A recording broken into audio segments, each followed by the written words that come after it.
Hello friends, welcome back to RGM online classes. RGM education YouTube চ্যানেলের বিকাল 6টার special TET ক্লাসে তোমাদের সকলকে জানাই স্বাগত।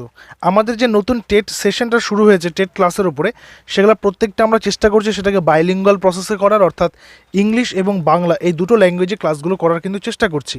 এবং এখানে আমরা চেষ্টা করছি যে বিগত 10 বছরের central TET, primary TET, upper primary TET, Tripura TRBT TET এবং আসাম টেট এবং তার পাশাপাশি অন্যান্য সমস্ত রাজ্যের টেটের প্রশ্নগুলোকে আলোচনা করা, অর্থাৎ 2011 থেকে শুরু করে 2020 পর্যন্ত যে বিভিন্ন টেট পরীক্ষাতে প্রশ্ন এসছে সেগুলোকে আলোচনা করা, যাতে তোমাদের নেক্সট এক্সাম বা নেক্সট তোমরা যে টেট এক্সাম অ্যাপিয়ার করবে সেখানে তোমাদের সুবিধা হয়।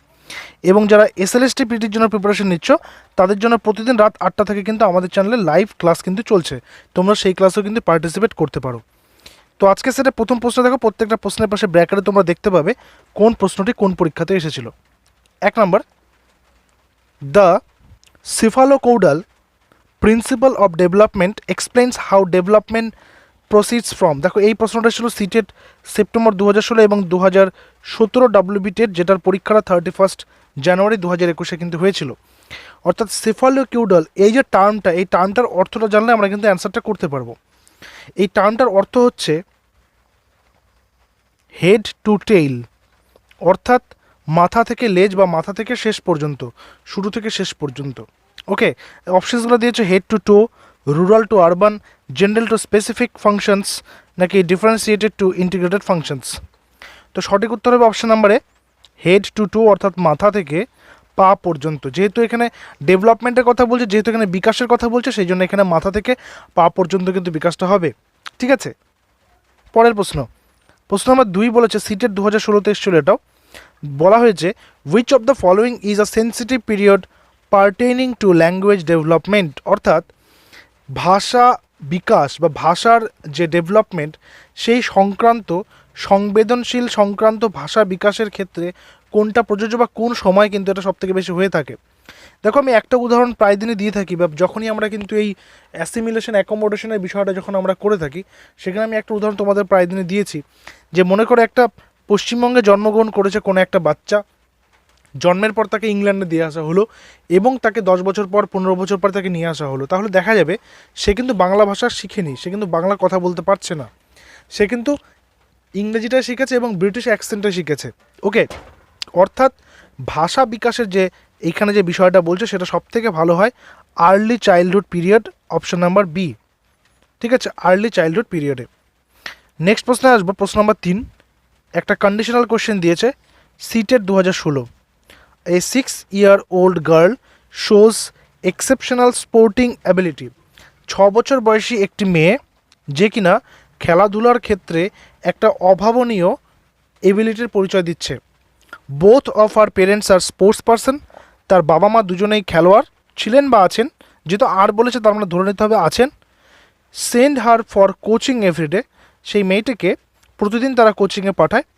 And train her on weekends, এবং সপ্তাহের শেষের দিকে অর্থাৎ শনিবার রবিবারে তারা নিজেরা তাকে ট্রেন করে। Her capability are most likely to be the result of an interaction between, অর্থাৎ কোন দুটো বিষয়ের পারস্পরিক মিথস্ক্রিয়ার জন্য সেই মেয়েটির মধ্যে 6 বছর বয়সে খেলাধুলার প্রতি এত সুন্দর ডেভেলপমেন্ট লক্ষ্য করা যায়। হেলথ অ্যান্ড ট্রেনিং, তার স্বাস্থ্য এবং তার ট্রেনিংয়ের জন্যে।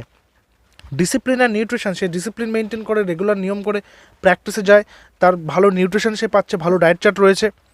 হেরিডিটি অ্যান্ড এনভায়রনমেন্ট, হেরিডিটি কথার অর্থ হচ্ছে বংশগতি, যেটাকে বলা হয় বংশ পরম্পরা, এবং এনভায়রনমেন্ট মানে পরিবেশ। গ্রোথ অ্যান্ড ডেভেলপমেন্ট, অর্থাৎ তার মধ্যে বিকাশ এবং বৃদ্ধি দুটোর জন্য হচ্ছে। তো সঠিক উত্তর হবে option number C, heredity and environment. অর্থাৎ যেহেতু তার বাবা মা দুজনেই খেলোয়াড়, সেই জন্য সে বংশ পরম্পরায় কিন্তু খেলোয়াড় সত্তাটা সে পেয়েছে, এবং তার পাশাপাশি সে সেরকম পরিবেশটাও পাচ্ছে, তার বাবা মা তাকে খেলতে পাঠাচ্ছে এবং তাকে কিন্তু ব্যক্তিগতভাবে প্র্যাকটিসও করাচ্ছে। নাম্বার 4ও সিটেট 2016 প্রশ্ন। Which of the following R secondary agents of socialisation, অর্থাৎ সামাজিকীকরণের গৌণ, সেকেন্ডারি কথা অর্থ গৌণ, অর্থাৎ যদি প্রাইমারি থাকতো প্রশ্নে, এখানে যদি প্রাইমারি থাকতো তাহলে সেটা হতো প্রাথমিক। অর্থাৎ এখানে কোনটা একটি গৌণ এজেন্ট বা গৌণ যে কারণ হতে পারে কিসের, একজন স্টুডেন্টের বা একজন ছেলে বা একজন মেয়ের সামাজিকীকরণের। School and immediate family members, অর্থাৎ স্কুল এবং বাড়ির খুব কাছের মানে যে সদস্যরা তারা। ফ্যামিলি অ্যান্ড রিলেটিভস, পরিবার এবং তারপর প্রতিবেশী না, অ্যাকচুয়ালি রিলেটিভস মানে হচ্ছে আত্মীয় স্বজন, ফ্যামিলি অ্যান্ড নেইবারহুড, পরিবার এবং প্রতিবেশী, স্কুল অ্যান্ড নেইবারহুড, স্কুল এবং প্রতিবেশী। দেখো, যেগুলো জায়গাতে ফ্যামিলি থাকবে মনে রাখবে সেটা সবসময় প্রাইমারির অন্তর্গত হবে, অর্থাৎ প্রাথমিক যে সোশ্যালাইজেশনের। আমরা জানি যে সমাজের সবথেকে ক্ষুদ্রতম প্রতিষ্ঠান হচ্ছে পরিবার, ঠিক আছে, বা ক্ষুদ্রতম এককও বলা যেতে পারে। তাহলে একটা শিশুর সামাজিকীকরণ সবার প্রথমে তার পরিবারে হবে, ওই জন্য ফ্যামিলি যেগুলো জায়গাতে রয়েছে সেটা কিন্তু এখানে বাদ যাবে, যেহেতু সেকেন্ডারি বলেছে। তাহলে আমরা সঠিক উত্তরটা পেয়ে যাচ্ছি option number D, school and neighbourhood, অর্থাৎ তার স্কুল এবং তার প্রতিবেশীরা। ওকে, নাম্বার 5, 2016, এটাও সিটের 2016। অ্যাকর্ডিং টু, আমাদের চেষ্টা করছি যে 2011 থেকে 2020 পর্যন্ত যতগুলো টেট হয়েছে, বছরে 2টা করে সিটেট হয়, তার পাশাপাশি অন্যান্য রাজ্যেও টেট হয়, সেই প্রশ্নগুলোকে তোমাদের আপকামিং সিটেট এবং আপকামিং যে প্রাইমারি টেট পরীক্ষা তোমরা দেবে সেই পরীক্ষা পর্যন্ত তোমাদের প্র্যাকটিস করানো, ঠিক আছে। এই ক্লাসটা তোমরা কিন্তু প্রতিদিন বিকাল 6টায় পেয়ে যাবে। According to Lev Vygotsky the primary cause of cognitive development. দেখো, লেভ হাইগার্সকি সংক্রান্ত আমরা বিস্তারিত আলোচনা করেছি, আমরা তার প্রজ্ঞামূলক জ্ঞানতত্ত্ব পড়েছি, আমরা জেডপিডি পড়েছি, আমরা স্ক্যাফোল্ডিং থিওরি পড়েছি, মাচার নির্মাণ যেটাকে বলা হয়, সেগুলো কিন্তু আমরা করেছি, তাই তো। তাহলে এই প্রশ্নের উত্তরটা খুব সহজে তোমরা করতে পারবে। According to Lev Vygotsky the primary cause of cognitive development is, অর্থাৎ প্রাথমিক কারণটা কি কগনিটিভ ডেভেলপমেন্ট বা প্রজ্ঞামূলক জ্ঞানের? Adjustment of the mental scheme, stimulus response pairing, equilibration, social interaction. তো এই প্রশ্নের সঠিক উত্তর হয়ে যাবে option number D, social interaction, ঠিক আছে। পরের প্রশ্নে যাব। পরের প্রশ্ন কিছু সাহিত্য বা বাংলা থেকে নেওয়া হয়েছে, আসাম টেটে এসেছিল। ব্যাকরণ শিক্ষার প্রধান উদ্দেশ্য, অর্থাৎ বাংলা পেডাগজি এটা, ঠিক আছে। ব্যাকরণ শিক্ষার প্রধান উদ্দেশ্য কি? যে কোনো ভাষা শুনে বুঝতে পারা, শুদ্ধভাবে বলতে পারা, পড়াশোনা করে বুঝতে পারা, নাকি সব কয়টি? তুমি কালকে যদি স্কুলে ল্যাঙ্গুয়েজ টিচার হও, তুমি ইংরেজি, বাংলা, হিন্দি, সংস্কৃত বা অলচিকি যে কোনো একটা ভাষা তুমি পড়াচ্ছ, তাহলে তুমি যখন ব্যাকরণ শেখাবে বাচ্চাদের তখন তোমার উদ্দেশ্য কী থাকবে? উদ্দেশ্য কিন্তু সবকটাই থাকবে এখানে, অর্থাৎ তুমি কিন্তু তাকে যাতে করে সে ভাষা শুনে বুঝতে পারে, যাতে সে শুদ্ধভাবে বলতে পারে এবং যাতে সে একটা টেক্সট পড়ে সেটাকে অর্থ প্রকাশ করতে পারে। পরের নাম্বার, এটাও আসাম টেটের প্রশ্ন। মাতৃভাষাকে কেন্দ্র করে যে কমিশনগুলি গড়ে উঠেছে তার মধ্যে একটি হলো, অর্থাৎ মাতৃভাষার জন্য তোমরা জানো যে ব্রিটিশ পিরিয়ড থেকে কিন্তু ভারতবর্ষে মাতৃভাষায় শিক্ষাদান, অর্থাৎ প্রাথমিক শিক্ষাদানে মাতৃভাষার গুরুত্ব কিন্তু অনেকেই স্বীকার করেছেন এবং অনেকেই তার জন্য কিন্তু আইনও পাস করেছেন। তো এমন একটা কমিশনের নাম তোমাদেরকে বলতে হবে। তো এই প্রশ্নের সঠিক উত্তর হবে অপশন নাম্বারে হান্টার কমিশন। এটা হয়েছিল 1882 খ্রিস্টাব্দে ব্রিটিশ ইন্ডিয়াতে। ডক্টর রাধাকৃষ্ণন কমিশন কবে প্রবর্তিত হয়? Assam TET. Doctor Radhakrishnan commission কবে প্রবর্তিত হয়? সঠিক উত্তর এটার অপশন নাম্বার বি, 1948 থেকে 1949। পরের প্রশ্ন নাম্বার 9 বলছে OHP কী ধরনের প্রকল্পের ক্ষেত্রে ব্যবহার করা হয়? OHPর ফুল ফর্মটা আমরা জেনে নেব। O stands for over, H for head and P for projector, ঠিক আছে। Overhead projector, OHP। এটা কী ধরনের? দেখো, প্রজেক্টর দিয়ে আমরা কী করি? প্রজেক্টর দিয়ে আমরা যখন কোনো কিছুকে রিপ্রেজেন্ট করি বা প্রেজেন্ট করি, তাই না, তাহলে উপস্থাপনা করি, তাহলে এটা উপস্থাপনা কৌশল। অপশন নাম্বার বি আমার এখানে হচ্ছে সঠিক উত্তর। নাম্বার 10-এ আসবো।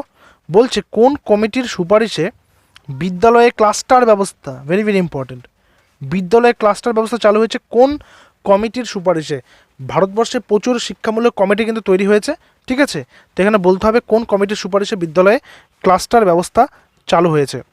তো সঠিক উত্তর হবে option number B, Tarachand committee. এটা হয়েছিল 1948, ঠিক আছে, 1948-এ। নেক্সট প্রশ্নে যাব। নাম্বার 11 বলছে সাস্টেনেবল এগ্রিকালচার। আমরা সাস্টেনেবল ডেভেলপমেন্টটা পড়েছি ইবিএস ক্লাসে, অর্থাৎ যেটাকে বলা হয় যে স্থায়ী বা স্থিতিশীল উন্নয়ন। এখানে বলছে সাস্টেনেবল এগ্রিকালচার বলতে স্থায়ী বা স্থিতিশীল কৃষি ব্যবস্থা। কথাটি প্রথম কে ব্যবহার করেছেন? রাচেল কার্সন, গ্যারেট হার্ডউইন, গার্ডেন ম্যাকক্লাইমন্ট, নাকি ডেসমন্ড টুটু? কী হবে সঠিক উত্তর? এই প্রশ্নের সঠিক উত্তর হবে অপশন নাম্বার সি, গার্ডেন ম্যাকক্লাইমন্ট। এবারে প্রশ্ন নাম্বার 12। প্রশ্ন নাম্বার 12-তে বলা হয়েছে চিপকো আন্দোলনের নেতা কে ছিলেন?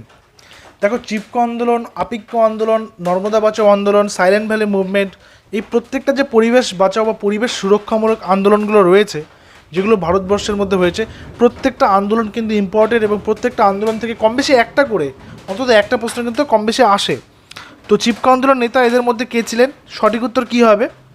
এই প্রশ্নের সঠিক উত্তর হবে অপশন নাম্বারে চণ্ডীপ্রসাদ ভাট। এছাড়াও চিপকো আন্দোলনে আরও একজন খুবই গুরুত্বপূর্ণ নেতা ছিলেন, তিনি হলেন সুন্দরলাল বহুগুণা, তাই না? সুন্দরলাল বহুগুণা, তিনি 2021-এ কিন্তু পরলোক গমন করেছেন 21 মেতে। আর চিপকো আন্দোলনটা কবে হয়েছিল? চিপকো আন্দোলন হয়েছিল 1973-তে উত্তরপ্রদেশের গড়ওয়াল জেলা বা গড়ওয়ালি জেলা, দু জায়গায় দুরকম রয়েছে। বর্তমানে এটি উত্তরাখণ্ডে অবস্থিত। পরের প্রশ্ন আসবে, প্রশ্ন নম্বর 13 বলেছে আপিক্য আন্দোলনের নেতৃত্ব দিয়েছিলেন কে? আপিক্য আন্দোলনের নেতৃত্ব দিয়েছিলেন কে? চণ্ডীপ্রসাদ ভাট, পাণ্ডুরাং হেগড়ে, মেধা পাটেকার নাকি অমর সিং? তো এই প্রশ্নের সঠিক উত্তর হবে অপশন নাম্বার বি, পাণ্ডুরাং হেগড়ে। এটা হয়েছিল 1980-র দশকে, 1980s-এ কর্ণাটকে, ঠিক আছে? কর্ণাটকের উত্তর কন্নড় জেলাতে কিন্তু এটা হয়েছিল। পরের প্রশ্ন আসবে প্রশ্ন নম্বর 14, বলা হয়েছে নর্মদা বাঁচাও আন্দোলন। নর্মদা বাঁচাও আন্দোলনে পুরোধা পুরুষ কে ছিলেন, বা বলা যেতে পারে যে নর্মদা বাঁচাও আন্দোলনের নেতৃত্ব কে দিয়েছিলেন? তো এই দুটো উত্তর তো আমরা প্রথম প্রশ্ন দুটোতে পেয়ে গেলাম। তো এই প্রশ্নের সঠিক উত্তর হবে অপশন নাম্বার সি, মেধা পাটেকর। এটা হয়েছিল ভারতবর্ষে 1980-র দশকে, দক্ষিণ ভারতে, হ্যাঁ, সাউথ ইন্ডিয়াতে কিন্তু এটা হয়েছিল, দক্ষিণ ভারতে এটা হয়েছিল। পরের প্রশ্ন আসবো, প্রশ্ন নাম্বার 15 রয়েছে সাইলেন্ট ভ্যালি আন্দোলন বা সাইলেন্ট ভ্যালি ভারতের কোন রাজ্যে অবস্থিত? সাইলেন্ট ভ্যালি অবস্থিত হয়েছে অপশন নাম্বার সি, কেরলে। কেরলের মালাবার উপকূলে সাইলেন্ট ভ্যালি অবস্থিত। এবং সাইলেন্ট ভ্যালিতে যে আন্দোলনটা হয়েছিল সেটার কারণ ছিল 1973 খ্রিস্টাব্দে সেখানে একটি বিদ্যুতের প্ল্যান্ট লাগানো হয়, যেখানে বলা হয় যে সেখানে বিদ্যুতের প্ল্যান্ট লাগালে অনেক মানুষের কর্মসংস্থান হবে। তো প্রথম দিকে সেখানকার মানুষেরা সেটাকে সমর্থন করলো। পরবর্তীতে যখন তারা জানতে পারে যে সেখানে বহু বন জঙ্গল এবং তার পাশাপাশি বনজ প্রাণীর কিন্তু ক্ষতি হবে, সেই কারণে তারা কিন্তু আন্দোলন করে। নাম্বার 16 রয়েছে ইংলিশ গ্রামার, ইউপি টেট 2014-তে এসেছিল, change the verb into noun. অর্থাৎ এই যে ভার্বটা দিয়েছে সাকসিড, এটা নাউন ফর্মটা কী হবে সেটা তোমাকে বলতে হবে। সাকসেসফুল, সাকসিডিং, সাকসেস নাকি সাকসেসফুলি? দেখো শেষে যদি এফইউএল ফুল থাকে তাহলে সেটা অ্যাডজেক্টিভ হবে, যদি ফুলি থাকে তাহলে সেটা অ্যাডভার্ব হবে, ঠিক আছে? এটা রয়েছে আমার ভার্ব। আর আইএনজি দিয়েছে তার মানে এটাও একটা ভার্ব হবে, ঠিক আছে? তার মানে বেঁচে থাকছে কি? Success, option number C. তাহলে আমার অপশন নাম্বার সি এখানে হয়ে যাচ্ছে সঠিক উত্তর। পরের প্রশ্নে যাব, প্রশ্ন নাম্বার 17 বলেছে দ্য ওয়ার্ড অ্যানাস্থেটিক। অ্যানাস্থেটিকটা কি? অ্যানাস্থেসিয়ার নামটা তোমরা সবাই শুনেছো, অর্থাৎ যেটা কী হয় চেতনা নাশক হিসেবে কাজ করে, তাই না? এটা এসেছিল সিটের জানুয়ারি 2012-তে। অ্যানাস্থেটিক একটা কি, কোন পার্ট অফ স্পিচ বলতে হবে? এটা কি অ্যাডজেক্টিভ, এটা কি অ্যাডভার্ব, এটা কি নাউন, নাকি এটা এ অ্যান্ড সি বলতে অ্যাডজেক্টিভ এবং নাউন? অর্থাৎ অ্যানাস্থেটিক এই ওয়ার্ডটাকে আমরা একটা সেন্টেন্সে কী কী হিসাবে ব্যবহার করতে পারি, ঠিক আছে? এটাকে আমরা কিন্তু একটা নাউন হিসেবে ব্যবহার করতে পারি এবং তার পাশাপাশি আমরা অ্যাডজেক্টিভ হিসেবেও ইউজ করতে পারি। সো অপশন নাম্বার ডি এখানে হয়ে যাচ্ছে সঠিক উত্তর, both A and C. Number 18 একটা কমন এনএস দিয়েছে, এটা এসেছিল চণ্ডীগড় টেট জানুয়ারি 2021-এ। দ্য নিউজ পেপার হ্যাজ, এটা 2021 হবে না, 2011 হবে, ঠিক আছে? এখানে একটা টাইপিং মিস্টেক হয়েছে, 2011 হবে। The newspaper has bigger circulation from any other morning news paper. অর্থাৎ একটি নিউজ পেপারের কথা বলা হচ্ছে যেই নিউজ পেপারটা অন্য যে কোনো সকালের সার্কুলেট হওয়া নিউজ পেপারের থেকে বেশি সার্কুলেট হয়ে থাকে। অর্থাৎ এখানে একটা নিউজ পেপারকে কনসেপ্ট ধরা হয়েছে যেটা বলছে হ্যাজ বিগার সার্কুলেশন, অর্থাৎ এটা কিন্তু বিগার, অর্থাৎ এটা একটা কম্প্যারেটিভ ডিগ্রি। তোমরা ডিগ্রি ক্লাস করেছো, আমাদের চ্যানেলে রয়েছে কম্প্যারেটিভ ডিগ্রি। তো কম্প্যারেটিভ ডিগ্রি যখন করা হচ্ছে তখন যে তুলনা বোঝাবে তখন সেটা কিন্তু ফ্রম দিয়ে হবে না, সেটা কী দিয়ে হবে? দেন, THAN। এই দেন মানে হচ্ছে থেকে, আর এই যে ফ্রমটা রয়েছে এই ফ্রমটা বোঝায় হচ্ছে কোনো স্থান থেকে, কোনো স্থান থেকে। যদি আমি বলি যে আমি দিল্লি থেকে বাড়ি ফিরলাম, তাহলে I have come from Delhi, ঠিক আছে? এটা ফ্রম বোঝায় কোনো স্থান থেকে, আর তুলনা বোঝালে এই দেন বা থেকে বসানো হয়ে থাকে। পরের প্রশ্ন আসবে নাম্বার 19, এটা হচ্ছে হরিয়ানা টেট ফেব্রুয়ারি 2014-তে এসেছিল। My older brother built this house last year. অর্থাৎ আমার বড় ভাই এই বাড়িটা গত বছর বানিয়েছে। এখানে বিল্ট আছে, দেখো ভার্বের সেকেন্ড ফর্ম, আর কোনো ভার্ব নেই, তাহলে অসুবিধা নেই। গত বছর যেহেতু বলেছে পাস্ট টেন্স হতেই পারে। দিস হাউস মানে এই বাড়িটা, বাড়িটা এখনও বর্তমান রয়েছে। তাহলে ভুলটা কোথায়? ভুলটা হচ্ছে এখানে, এই যে এখানে যে অ্যাডজেক্টিভটা ইউজ করা হয়েছে ওল্ড, এটা হয়ে যাবে এল্ডার। যখন এটা রক্তের সম্পর্ক বোঝাবে তখন কিন্তু এল্ডার এল্ডেস্ট হয়ে যাবে। তাহলে আমার এখানে হয়ে যাবে অপশন নাম্বার এতে ভুল রয়েছে, তাহলে এটা হয়ে যাবে মাই এল্ডার ব্রাদার, ওল্ডার বদলে হয়ে যাবে elder, elder brother build this house last year. Number 20-তে আসবো, বলছে রবিনসন ক্রুশো, এটা একটা খুবই বিখ্যাত একটি নোভেল, একটা বাচ্চাদের অ্যাডভেঞ্চারমূলক মানে একটা নোভেল, ড্যানিয়েল ডিফোর লেখা। Robinson Crusoe was puzzle to seeing a footprint on the sand on the lonely in island, lonely is island. অর্থাৎ রবিনসন ক্রুশো, যিনি কিনা ওই একটা শিপরেক্ট হয়েছিল, তো জাহাজে তিনি একটা জাহাজ ডুবি হওয়ার পরে তিনি একটা ব্যারেন আইল্যান্ডে চলে যান, তো সেখানে তিনি একটা ফুটপ্রিন্ট দেখতে পেয়েছেন। তো ওয়াজ পাজল, তিনি পাজল হয়েছিলেন কি করে, কি দেখে, ফুটপ্রিন্ট দেখে। তো দেখো এখানে টু সিইং রয়েছে, টু এর সঙ্গে কী হয়, সবসময় ভার্বের ফার্স্ট ফর্ম হয়, যেটাকে আমরা বলে থাকি ইনফিনিটিভ। ইনফিনিটিভ আমরা এর আগে শিখেছি বিস্তারিতভাবে, তাই না? ইনফিনিটিভ আমরা শিখেছি, তাহলে এখানে সিইং তো হবে না, কি হবে, এটা হয়ে যাবে টু সি, তাই না? তাহলে এখানে অপশন নাম্বার বিতে রয়েছে আমার ভুল, তাহলে আমাকে এখানে ভুলটা দেখতে হবে যে অপশন নাম্বার কোথায় রয়েছে, বিতে। নেক্সট প্রশ্ন, চাঁদ, কোন ধরনের পরিবর্তন ঘটেছে বলতে হবে। চন্দ্র থেকে চাঁদ কী ধরনের এখানে পরিবর্তন ঘটেছে। দেখো ধ্বনি পরিবর্তনের কিছু ক্লাস আমরা এর আগের টেট পরীক্ষার আগে করেছি আমাদের চ্যানেলে, সেই ক্লাসগুলো এখনও বর্তমান রয়েছে। তোমরা অবশ্যই একবার চ্যানেলে প্লেলিস্ট ঘুরে এসো, যে বাংলা পেডাগজি পার্টটা যে করা রয়েছে প্লেলিস্ট, সেখানে কিন্তু এই বাংলা ব্যাকরণের ক্লাসেসগুলো তোমরা কিন্তু সব পেয়ে যাবে। তো চন্দ্র থেকে চাঁদ হয়ে যাচ্ছে, এটা কী ধরনের পরিবর্তন, এটা হচ্ছে নাসিক্যি ভবন, কারণ দেখো এখানে একটা চন্দ্রবিন্দু আসছে এবং উচ্চারণটা নাক থেকে বেরিয়ে আসছে, চাঁদ। ওকে, নেক্সট আসবো নাম্বার 22, কার্পাস থেকে কাপাস, কার্পাস থেকে কাপাস। দেখো কার্পাসটাকে যদি আমরা বর্ণ বিশ্লেষণ করি তাহলে ক যোগ আ, ঠিক আছে, যোগ র যোগ প যোগ আ যোগ স। আর কাপাস যদি করি আমরা ক যোগ আ যোগ প যোগ আ যোগ স। তার মানে এখানে কোন জিনিসটা মিসিং আছে দেখো তো, বয়সূন্যটা কিন্তু মিসিং রয়েছে, অর্থাৎ এখানে একটা বর্ণ কি পাচ্ছে, লোপ পাচ্ছে, বাদ যাচ্ছে, তাহলে এটা আমার হয়ে যাবে বর্ণ লোপ। অপশন নাম্বার বি হয়ে যাবে এখানে সঠিক উত্তর। নাম্বার 23-এ আসবো, বলছে ধনু থেকে ধনুক, ধনুর থেকে ধনুক, অর্থাৎ আমার ছিল প্রথমে ধনু, সেটা আমি কি করে দিলাম, একটা ক বর্ণ যুক্ত করলাম একটা, তাই না? তাহলে ধনু থেকে ধনুক হয়ে গেল, তাহলে এটা কী হলো, একটা নতুন বর্ণের আগমন ঘটলো, আগমন, তাই না? তাহলে এটা হয়ে যাবে বর্ণাগম, ঠিক আছে, এখানে হয়ে যাবে বর্ণাগম। যদি এখানে স্বরবর্ণ থাকতো তাহলে আমি করতাম স্বর বা স্বরাগম, ব্যঞ্জনাগমও করা যেত, ব্যঞ্জন বর্ণ যেহেতু রয়েছে, ব্যঞ্জনাগম যেহেতু এখানে নেই তাহলে বর্ণাগম রয়েছে, বর্ণাগম, অর্থাৎ স্বরবর্ণ হলেও বর্ণাগম হতে পারে, ব্যঞ্জন বর্ণ হলেও বর্ণাগম হতে পারে, কিন্তু আলাদা আলাদা নাম রয়েছে, স্বরবর্ণের ক্ষেত্রে স্বরাগম, ব্যঞ্জন বর্ণের ক্ষেত্রে ব্যঞ্জনাগম। তোমাকে সেখানে উদাহরণগুলো কিন্তু ভালো করে দেখে নিতে হবে। উনান থেকে উনুন, উনান থেকে উনুন, এটা কি হয়েছে, স্বরসঙ্গতি, স্বরাগম, স্বরভক্তি, বর্ণলোপ।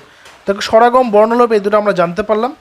স্বরসঙ্গতিটা কি, স্বরসঙ্গতি হচ্ছে পরপর দুটো স্বরধ্বনি যদি উচ্চারণের সুবিধার জন্য তাদের একটির পরিবর্তে অন্যটি পরিবর্তিত হয়ে যায় তাহলে তাকে স্বরসঙ্গতি বলা যায়। যেমন ধরো আমরা একটা উদাহরণ লিখতে পারি, যেমন এরকম রয়েছে দেশি, দেশিটা চেঞ্জ হয়ে যাচ্ছে দিশি, অর্থাৎ এই যে পরের বর্ণটা যে রস্যিকারটা ছিল সেটা এটাকে কিন্তু চেঞ্জ করে দিচ্ছে, ঠিক আছে, এই একারটাকে চেঞ্জ করে রস্যিকার করে দিচ্ছে। ঠিক তেমনি এই উদাহরণের ক্ষেত্রে দেখো উনান ছিল, অর্থাৎ উনানের ক্ষেত্রে কী ছিল, আমার রস্যৌ যোগ ন যোগ আ যোগ ন, কিন্তু এটা হয়ে যাচ্ছে উনুনের ক্ষেত্রে হয়ে যাচ্ছে রস্যৌ যোগ ন যোগ উ যোগ ন, অর্থাৎ এই উটা কিন্তু এইখানে রস্যৌটাকে বা সরিয়াটাকে পরিবর্তন করে রস্যৌ করে দিচ্ছে।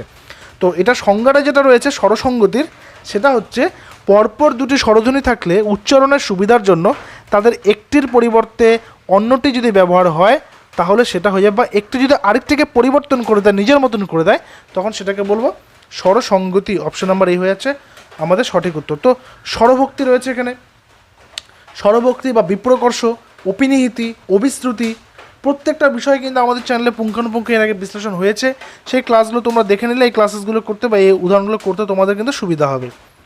আচ্ছা, নাম্বার 25 বলেছে মাটিয়া থেকে মেটে। আমরা যদি এটাকে বিশ্লেষণ করি এটা ঠিক এরকম দাঁড়াবে, মাটিয়া মাইটটা মেটে, তাই না? মাটিয়া মাইটটা মেটে। তো এই যে ধ্বনি পরিবর্তন হচ্ছে মাটিয়া মাইটটা মেটে, এটা কী ধরনের পরিবর্তন? তো এটার অ্যান্সারটা আমি বলে দিব না, কারণ এই ধরনের ক্লাসেসে উদাহরণ আমরা এর আগে অনেক প্র্যাকটিস করেছি। এটার অ্যান্সার তোমরা নিজেরা করবে, নিচে করবে অভিশ্রুতি, বর্ণলোপ, স্বরাগম নাকি অপিনিহিতি। সঠিক উত্তর যেটা হবে সেটা তোমরা নিচে জানাবে, এবং এটাও জানাতে পারো যে তোমাদের 25 স্কোর কত হচ্ছে এবং এই ক্লাসের সেশনগুলো কেমন লাগছে। ঠিক আছে, ভালো লাগলে বন্ধুদের মধ্যে শেয়ার করে দিও। Thank you.